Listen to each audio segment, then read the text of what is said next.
Mesdames et messieurs, amis téléspectateurs, bonsoir et bienvenue sur le plateau de Ndar TV, la télévision de tous les regards. Aujourd'hui, nous recevons Monsieur Nono Diarra. Monsieur Diarra est le président de CropLife Mali. CropLife Mali qui regroupe les importateurs de produits phyto. CropLife Mali est membre de CropLife Afrique.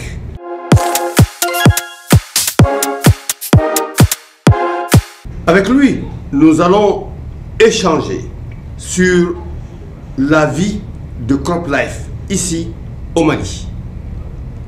Monsieur Nono Diarra, bonjour et bienvenue sur notre plateau, le plateau de Ndar TV, la télévision de tous les regards.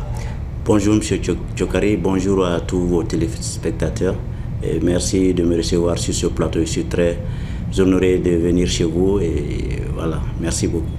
Monsieur Diarra, parlez-nous un peu de CropLife Mali dans sa composante africaine et malienne.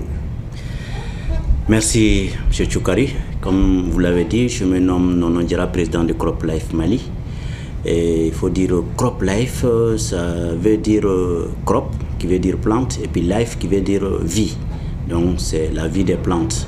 En quelque sorte, CropLife, c'est un regroupement au niveau international qui regroupe toutes les firmes, les grandes firmes qui font la recherche et puis la fabrication et la mise sur le marché des produits agropharmaceutiques que les uns appelleront les pesticides. Et donc ces grandes firmes à l'international se sont regroupées pour donner le nom de CropLife. Donc comme c'est au niveau de l'international, chaque région du monde a sa CropLife. Donc nous, au niveau ici, nous levons de CropLife Afrique Moyen-Orient. Donc Afrique Moyen-Orient regroupe CropLife Afrique de l'Ouest et du Centre. Et nous relevons de Afrique de l'Ouest et du Centre CropLife Mali. Donc Afrique de l'Ouest, c'est 5 grandes associations nationales, dont le Mali, la Côte d'Ivoire, le Ghana, le Nigeria, le Sénégal. Donc CropLife Mali, aujourd'hui, c'est une association qui regroupe les grandes sociétés qui sont importatrices et distributeurs de produits agropharmaceutiques au Mali. Monsieur Diarra, CropLife Mali, comment être membre? Et CropLife Mali, je dirais d'abord, pour être membre, il faut que votre activité principale soit la distribution des produits agropharmaceutiques. Donc ça, c'est la condition sine qua non. Pour être membre, il suffit juste de faire la demande. Et quand vous faites la demande, on mène des enquêtes au niveau de votre structure. Est-ce que vous remplissez les conditions de l'association? Donc ces conditions ne sont autres que avoir comme activité principale la distribution des produits agropharmaceutiques et adhérer au statut et règlement de l'association, dont la principale est la distribution des produits de meilleure qualité et des produits homologués. Donc si vous vous engagez dans cette voie-là, nous on examine votre demande d'adhésion et en ce moment tous les membres, il y a le bureau d'abord qui se prononce, après on soumet la demande à tous les membres, c'est-à-dire à l'Assemblée et qui donne l'avis final pour votre adhésion à l'association. Voilà comment est-ce qu'on peut adhérer. Vous avez parlé de produits homologués. On sait que le site est là pour l'homologation des produits. Quelle relation entre CropLife et le site? Alors, nous, CropLife, nous sommes le partenaire privilégié de l'organe d'homologation des produits phytosanitaires du SILS. Vous savez, le SILS, c'est le comité inter-État de lutte contre la sécheresse au Sahel. Donc, il a en son sein un organe qui est chargé uniquement et spécifiquement de l'homologation des pesticides. On appelle comité sahélien des pesticides. Donc, ce comité sahélien des pesticides est logé au sein d'une autre institution du SILS qui est l'Institut du Sahel. Et l'Institut du Sahel, on appelle l'INSA, est basé à Bamako. Donc toutes nos activités, nous prenons en compte des avis du CSP, nous les appelons à toutes nos activités Et quand il y a réunion ou bien quand il y a une activité au CSP, CropLife est le premier partenaire invité. Parce que nous, c'est CropLife qui fait vivre, je dirais, le CSP. Sans CropLife, c'est-à-dire sans les distributeurs de produits phytosanitaires, le CSP n'existerait pas. Donc nous sommes en étroite collaboration avec le comité sahélien des pesticides, qui est l'organe d'homologation des pesticides du SILS.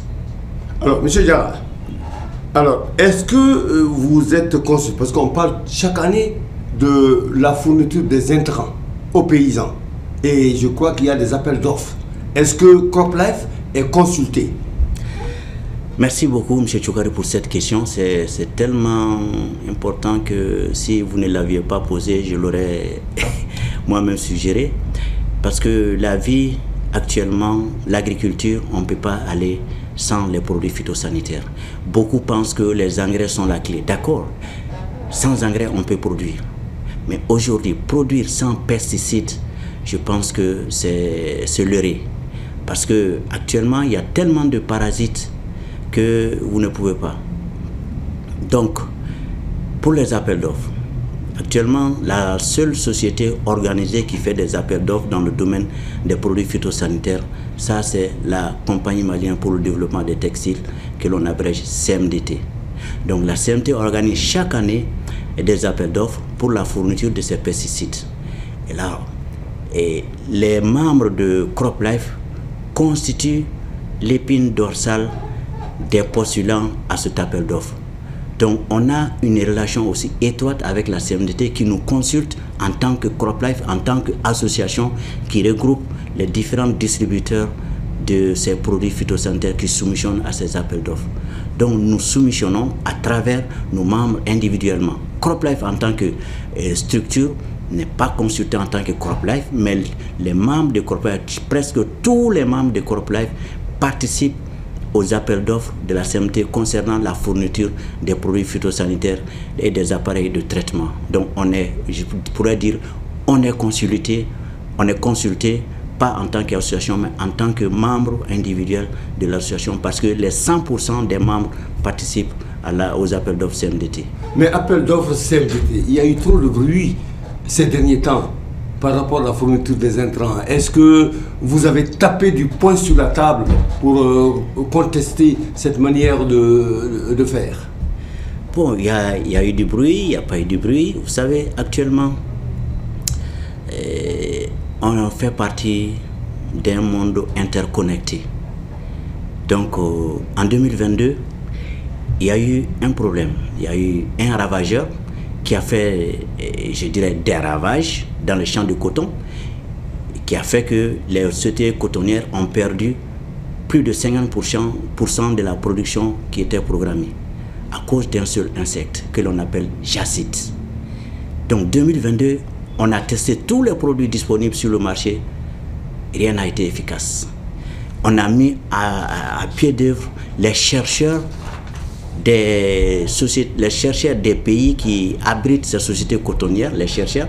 Nous avons chez nous l'IR, on a mis à pied d'œuvre ces chercheurs, plus nous, les firmes agropharmaceutiques, pour trouver une solution. On était obligé en intercampagne, quand il n'y avait pas de coton, d'amener des produits. On nous a consulté quels sont les produits qui puissent contrôler ce jacide-là.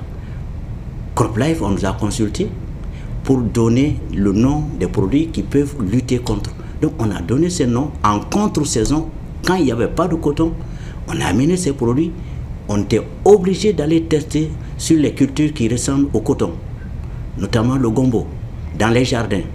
Donc c'était pour assurer les paysans qu'il y a des produits qui puissent contrôler. Sinon les paysans avaient dit, s'il n'y avait pas de produits contre le jacide, ils ne vont pas faire du coton. Donc pour les rassurer, on était obligé de faire ces tests avec la CMT, l'IR et les firmes bien sûr, sur le terrain en saison sèche, dans les jardins. Donc ça a bien contrôlé parce que le jacide, il assure aussi les cultures maraîchères comme le gombo, l'aubergine et tout ça là qui ressemble au coton. Donc quand ça marchait, les producteurs ont dit, bon voilà, c'est bon, on est rassuré, vous pouvez commander ces produits. Maintenant, c'est des produits qui n'ont jamais été utilisés chez nous, donc ils ne sont pas homologués. Et quand les produits ne sont pas homologués, le CSP, et dans les réglementations communes aux États membres du SILS, il est clairement dit qu'en cas d'urgence, chaque pays a la latitude de donner des autorisations spéciales que certains appelleront dérogations pour amener les produits. Ça a été le cas lors de l'invasion acridienne. Il y a un peu longtemps, vous étiez au courant. Donc, on a demandé à ce que l'État donne l'autorisation spéciale pour amener les produits qui ont été efficaces. Donc, ça a été fait, l'État a donné, et le Mali a produit à peu près 600 000 tonnes de coton contre 300 et quelques mille l'année d'avant.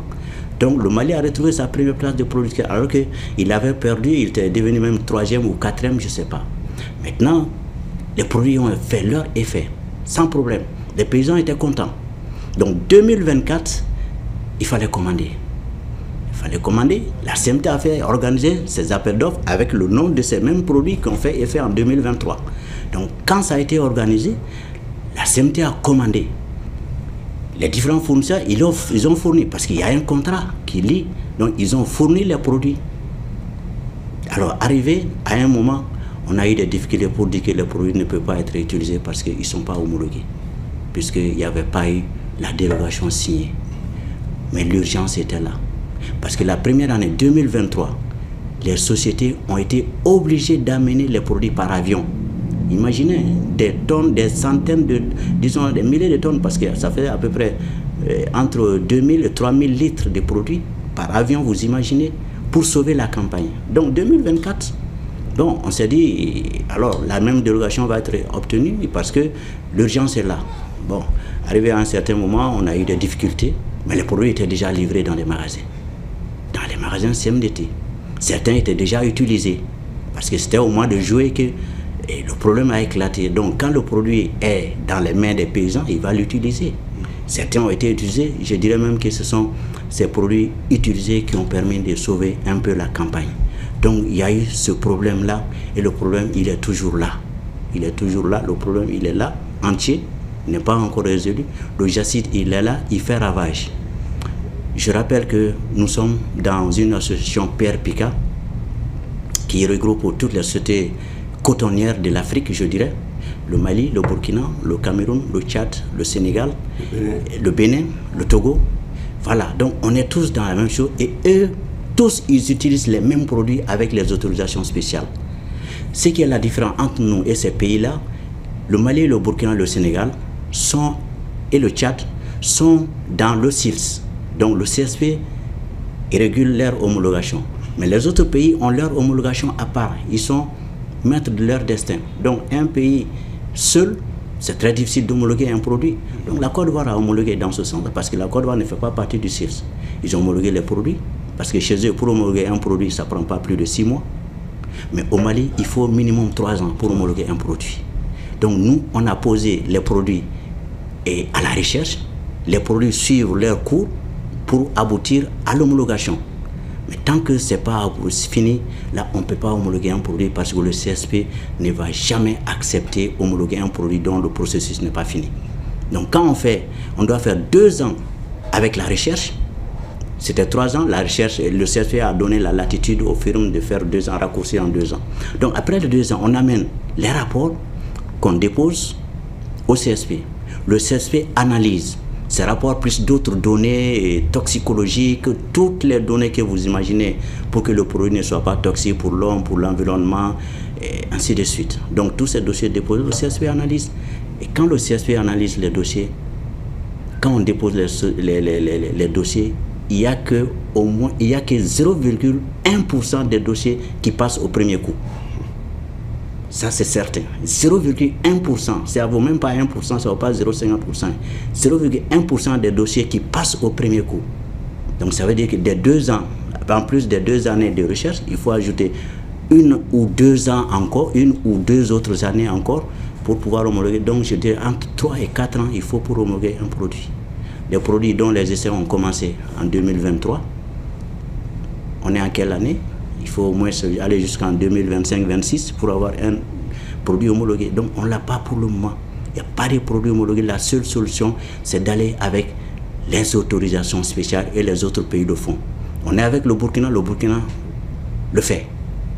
Burkina donne des autorisations. Ils ont donné une autorisation spéciale qui est très claire, hein, qui dit que il faut continuer à utiliser ces produits efficaces contre le diabète jusqu'à ce qu'on ait un produit homologué. Ça, c'est comme ça que c'est délivré. C'est livré l'autorisation spéciale du Burkina. Donc nous, on fait partie du même système d'homologation que le Burkina. Le Sénégal utilise sous dérogation aussi. Donc voilà un peu le problème qui est là, qui est toujours là. Le problème est là et il demeure. Il demeure. Alors, sur le terrain, que fait concrètement CropLife Mali? Alors, CropLife Mali, je pense que vous-même, on a eu à faire beaucoup d'activités avec vous. Nous, notre objectif, nous sommes les représentants des grandes firmes qui fabriquent des produits phytosanitaires et qui nous les envoient. Nous faisons le dispatching au niveau des territoires nationaux. Donc, quand on amène quelque chose, c'est comme les médicaments de la pharmacie humaine. Quand on fait une découverte d'une nouvelle molécule, il y a les délégués médicaux qui se promènent au niveau des hôpitaux pour faire connaître ces choses. Pour vulgariser. Donc nous aussi, on a ça dans notre objectif. C'est-à-dire que quand il y a les produits qui sont livrés, on doit expliquer aux producteurs, aux utilisateurs comment ça doit être expliqué. Donc, comme on n'a pas de structure très bien organisée dans le domaine du monde rural, le seul secteur organisé pratiquement c'est la CMDT. Et là, on passe avec la CMDT, quand on livre les produits, chaque année, on passe pour faire des formations aux producteurs et aux encadreurs de la CMDT sur ces produits-là. Donc, on fait ça. On appuie, donc ça veut dire qu'on accompagne la CMDT, on fournit les produits, on les accompagne à expliquer l'utilisation sans danger aux producteurs et aux encadreurs CMDT. Nous appuyons, je dirais, on appuie sur tous les plans et les structures étatiques qui sont chargées de la gestion des pesticides, notamment la Direction nationale de l'agriculture, à former, à sensibiliser non seulement ces agents, mais également les producteurs. Alors, comme tout produit de commerce, on est confronté aussi à la contrefaçon, aux fraudes, ainsi de suite. Donc, on a des activités pour appuyer les autorités compétentes pour lutter contre ces fraudes-là. On les accompagne, on les appuie. Je pense qu'avec vous, on a eu à faire des émissions, des missions dans ce sens-là. Donc, on fait ça, on fait connaître les produits, on explique comment utiliser pour éviter l'effet néfaste sur l'homme, l'environnement. C'est ce qu'on fait. On distribue, on forme également les revendeurs parce que c'est eux nos relais avec les producteurs. Donc on fait ces activités-là et voilà, pour pouvoir rester, parce que tant qu'on ne fait pas ça, le producteur il va mal utiliser et ça va sonner mal dans les oreilles des gens et puis on ne sait pas ce qui va advenir après. Est-ce que vous parvenez à fédérer tout le monde autour de vous, autour de CropLife Mali? Actuellement, je pense que tous ceux qui sont dans le domaine, on arrive à les fédérer. Parce que quand je prends aujourd'hui les grands acteurs des phytos au Mali, je dirais que presque tout le monde est dans CropLife Mali. Je pourrais parler des membres influents qui sont là. Mais également, avec l'agriculture, on a de très bons rapports. Avec la CMT également, avec la CMDT, on a également de très bons rapports. Et donc, je peux dire qu'on arrive à fédérer tout le monde, malgré nos maigres moyens pour fédérer tout le monde. Alors, M. Diarra, avant de terminer, on va parler des produits obsolètes. Exact. Parce qu'il y a le produit. À quel moment le produit phyto entre dans l'obsolescence? Alors, ça, c'est une très bonne question. Obsolète, ça veut dire que hors d'usage, pratiquement hors d'usage. Vous savez, dans la législation phytosanitaire, nous, on considère que dans les conditions de stockage africaines, on donne une moyenne de 2 ans pour que le produit reste stable dans sa constitution d'origine. Donc, généralement, on donne 2 ans.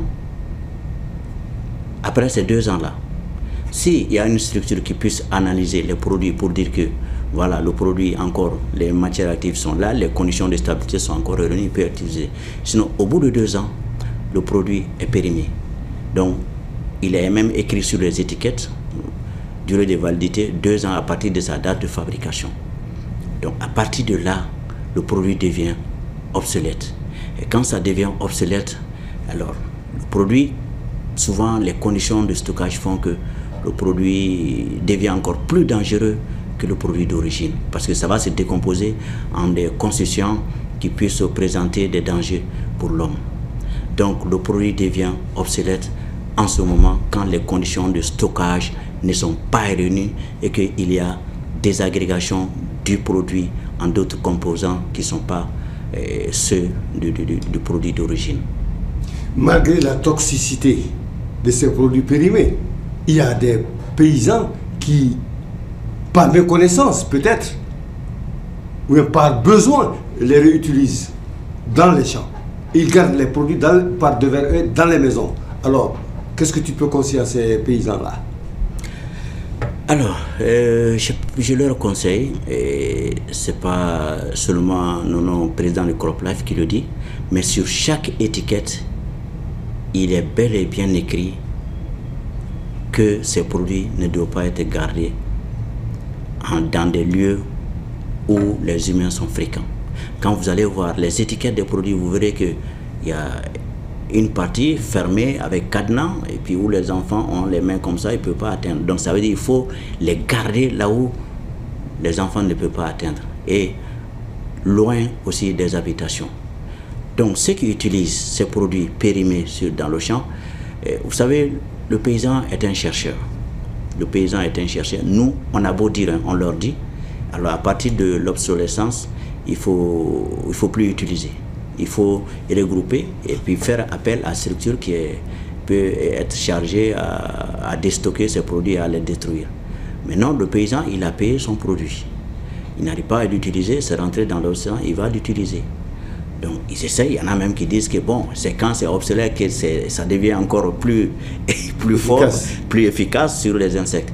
Mais nous, on déconseille à tout le monde, on le dit lors de toutes les formations, une fois que le produit est périmé, de ne plus utiliser, parce que là, on ne contrôle plus ce qui va se passer. Et par là, je voulais dire aux gens, les pesticides sont diabolisés comme si c'est le produit qui tue tout de suite. Quand vous touchez, vous les tuez. Il y en a même, j'ai vu tout de suite, je suis rentré sur le net, j'ai vu quelqu'un qui dit qu'il faut éliminer ces pesticides-là parce que c'est trop toxique. À ces gens, je dirais que sans ces pesticides, actuellement, on ne peut pas faire l'agriculture. Nous, en Afrique, on utilise moins du 10e, même je dirais moins du 20e de ce qui est utilisé en Europe. C'est eux qui amènent les ONG pour dire qu'il faut faire l'agriculture bio. Voilà. L'agriculture bio ne peut pas nourrir actuellement la population. C'est impossible. C'est qu'il faut enlever de la tête des gens. On ne peut plus aller dans les champs, on ne peut pas aller dans un champ sans utiliser l'herbicide aujourd'hui. Tu n'as pas la main d'œuvre pour désherber. Il faut l'herbicide. La main d'œuvre est partie pour leur paillage. Et même sans ça, les jeunes, ils sont tellement paresseux qu'ils ne veulent plus se baisser au champ. Ça, c'est un. De deux, les insectes sont tellement énormes que si ce n'était pas les produits anti-jaccides, ils ont utilisé tous les produits bio qui sont sur le terrain. C'est comme si c'est de l'eau qu'on utilisait. Donc, comment on pouvait lutter contre ces jacides si ce n'était pas les pesticides chimiques? Donc, pour le moment, ceux qui mettent dans la tête des gens qu'il faut retourner à l'agriculture biologique, c'est l'heure. Moi, je le dis à tout le monde. Aujourd'hui, on ne peut pas nourrir la population avec les produits bio parce que non seulement il y a beaucoup d'insectes, mais également ces produits bio, leur production coûte énormément cher et puis la matière première n'est pas là. Ce n'est pas suffisant. Quand vous devez produire un produit à partir des bactéries, il faut cultiver les bactéries. Cultiver les bactéries, ça coûte énormément cher. On ne peut pas avoir une quantité énorme pour satisfaire tout le monde, toute l'agriculture mondiale. Ce n'est pas possible. Donc aujourd'hui, ceux qui font l'agriculture biologique, c'est l'agriculture familiale. Ce n'est pas dans les grands champs. C'est juste un carré à la maison, on cultive, on met les légumes et puis on mange. Mais si vous voulez aller cultiver du coton, vous voulez cultiver du maïs, il y a eu 3 ou 4 ans, il y a eu la chenille légionnaire du maïs. Mais si ce n'était pas les produits chimiques, on a utilisé tous les produits. La FAO a dit il faut seulement les produits bio. On n'a pas eu de produits bio. On était obligé de se rabattre sur les produits chimiques. Donc les produits bio ont leur place dans l'agriculture familiale. Mais quand il s'agit de nourrir la population mondiale, vous ne pouvez pas. Donc que les gens comprennent ça. Vraiment, les produits ne sont pas...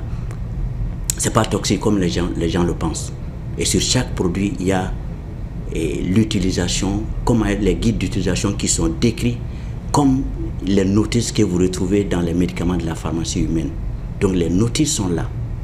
Si les gens observent ces choses qui sont écrites, ces notices-là, il n'y aura pas de danger. Parce que même l'aspirine, il est écrit quand vous dépassez une dose, ça vous tue. Donc les produits phyto, c'est pareil. Quand vous ne les utilisez pas comme c'est écrit là, ça peut vous nuire. Mais quand vous les utilisez comme c'est écrit, il n'y a rien à craindre, absolument rien.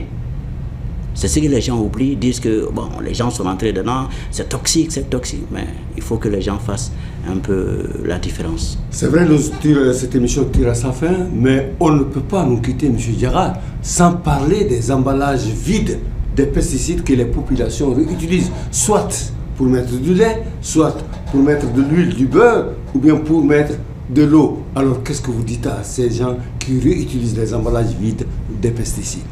Vous savez, Tchoukari, on va passer toute la journée à parler des pesticides, on ne peut pas finir le sujet. Ça, c'est le sujet clé. Les emballages vides, ça, c'est un problème crucial aujourd'hui. Vous avez été témoin d'un projet, le PSP, avec les M. Kamara, les M. Silla, les M. Sidibé. Ils ont fait du beau travail. Mais ils ne pouvaient pas finir. C'est vrai, j'ai fait avec eux de la région de Caille jusqu'à Aguelhoc. Et nous avons parcouru tous les magasins de pesticides.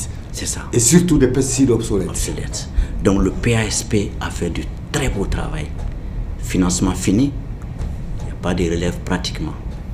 Donc les emballages vides, ça pose énormément de problèmes. Comme vous l'avez dit, quand vous partez dans le coin des brousses, les bidons dans lesquels les produits viennent sont utilisés, sont réutilisés pour mettre de l'eau, pour mettre du lait, pour mettre du miel, et pour mettre d'autres choses de consommation, d'autres produits de consommation. C'est quelque chose qui est déconseillé parce que quel que soit le degré de nettoyage, il y aura toujours un résidu dans l'eau récipiente. Dans les parois. Dans les parois. Il y a les pores que nous, on ne voit pas à l'œil nu. Mais ces pores-là, ça contient toujours le produit. Ces pores-là, ça permet au bidon de respirer. Quand ces pores sont bouchés, vous allez voir que le bidon se gonfle. Ça veut dire que le pore est bouché. Ou quand le pore est trop volumineux, on ne voit pas, mais ça peut être volumineux sans qu'on le voit, le bidon se dégonfle. Ça veut dire que l'air s'échappe du bidon. Donc, dans ces pores-là, on a toujours un résidu. Donc, l'utilisation de ces emballages vides dans les coins de brousse, ça nuit beaucoup à la santé. On le dit aux gens, on le dit lors de toute l'information, on le dit aux revendeurs de dire aux gens de ne pas utiliser. Mais le paysan, souvent quand il voit les bidons, c'est pourquoi moi je dis, est-ce que c'est la peine de faire des bidons très jolis comme ça pour que... Parce que quand le paysan voit seulement, il vide et puis il lave, il dit non, j'ai lavé avec Omo, j'ai lavé avec la cendre des choses, j'ai lavé avec ceci. Même si vous lavez avec de l'acide, le produit est toujours là. Donc c'est très déconseillé, je le déconseille, je dis encore et je le redis. Il ne faut pas utiliser les emballages vides.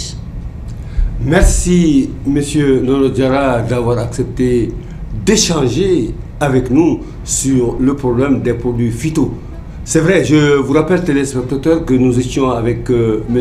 Nono Diarra. Nono Diarra est le président de CropLife Mali, représentant d'une grande firme internationale des produits phyto. Merci encore une fois pour votre fidélité et merci et à un prochain numéro.